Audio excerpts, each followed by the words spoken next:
A majority of the time, I enjoy the Wuthering Waves community, but one thing that really irks me is the people who say, if you pull for this character, you bricked your account. Now, I'm of the state of mind that if you like a character, go ahead and pull for them, whether it's their personality, their kit, or you have other characters that work with them.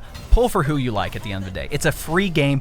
It's not that serious. And one of the big questions right now when it comes to Cartethyia is, should you pull for her if you don't have Ciaccona? Obviously, Ciaccona is her best in slot. She provides a lot of benefits, not just for her, but for the entire team. But I can safely make the statement that you don't need Ciaccona for Cartethyia. And not only that, you have access to one of the better free-to-play teams in this game. First, let's talk about Ciaccona because I do want to cover the benefits that she provides for the team. And if you end up not liking the free-to-play team that I'm about to show you, maybe this will give you a good idea if you want to save some pulls for her on her future rerun whenever she comes back. Obviously, the big thing with Aero Rover is their Ultra skill being able to increase the arrow erosion stacks from 3 to 6. Not only is that more damage over time, but part of Cartethyia's kit allows her to deal more damage the more stacks of arrow erosion you have on a target. And even though some of Cartethyia's attacks do apply arrow erosion, Ciaccona just does it a lot more consistently with all of her attacks, especially her Resonance Liberation, because that just gives you pretty much a stack per second, even when she's not on the field. Plus, her Ultra skill amplifies arrow erosion damage by 100%, which is nuts. And the last thing is, if you decide to go for her signature, not only is it really good for Ciaccona, but hitting a target with arrow erosion reduces their arrow res by 10% for 20 seconds. So that means when you switch back over to Cartethyia, she'll be able to do more damage to that target. There's a reason why she's Cartethia's best in slot support sub-DPS. So if you don't have her, don't worry. Your next best option is actually going to be Sanhua, and here's why. If we take a look at Cartethyia's skills, a lot of them are considered basic attack damage. Obviously, her basic attack, her heavy attack is considered basic attack damage. Her Resonance skill in her Cartethyia form is considered basic attack damage. And same thing in the Fleur-de-Lis form. Her basic attack and both of her heavy and enhanced heavy attacks are considered basic attack damage. And guess what Sanhua does best? She buffs basic attack damage. So with her Ultra skill, the incoming Resonator has their basic attack damage amplified by 38% for 14 seconds or until they are switched out.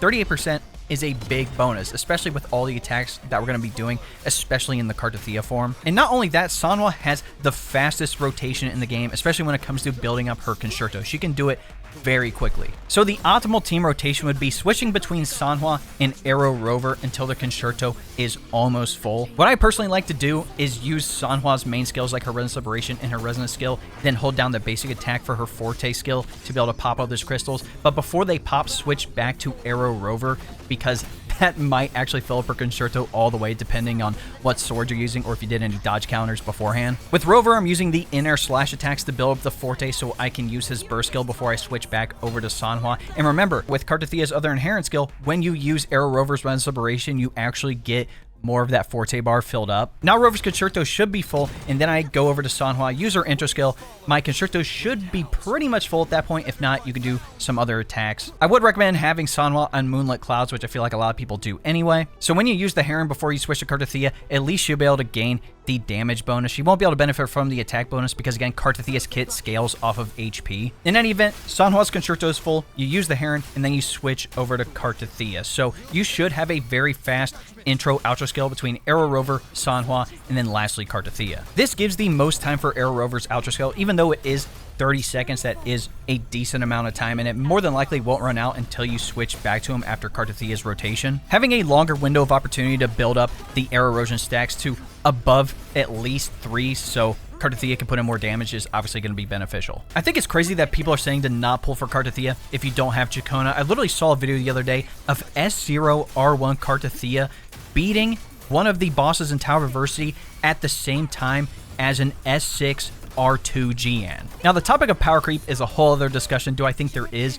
Maybe a little bit, but I've seen people clear literally the endgame content with solo Don Jin, solo Spectre Rover, even like solo DPS Verena, for example. Like, you can clear this game with 4-star characters easily. Anyway, moral of the story is that you don't have to worry about pulling for Cartethyia if you don't have Ciaccona. I'd argue that she has one of the best free-to-play teams that's not heavily reliant on Shorekeeper. Shorekeeper can heal her, buff her crit rate and crit damage, but she doesn't gain any of the attack bonuses. So if you have S2 Shorekeeper, you're not going to get any increased attack from Cartethyia. Before I go, let me know in the comments how your Cartethyia pulls are going. I was lucky to get S1. I lost my 50-50 for S2, but that does mean I'm guaranteed for Lupa when she comes out later in this update, which I am really excited for. In any event, if you enjoyed this video, be sure to drop a like on it, subscribe to the channel, and turn on that bell next to notifications so you don't miss out on any other Wuthering Waves content we have coming out here on the channel. If you didn't know, we live stream here on YouTube and then also over on Twitch. That link will be in the description. I typically stream Wuthering Waves whenever we have a new update, there's a new event,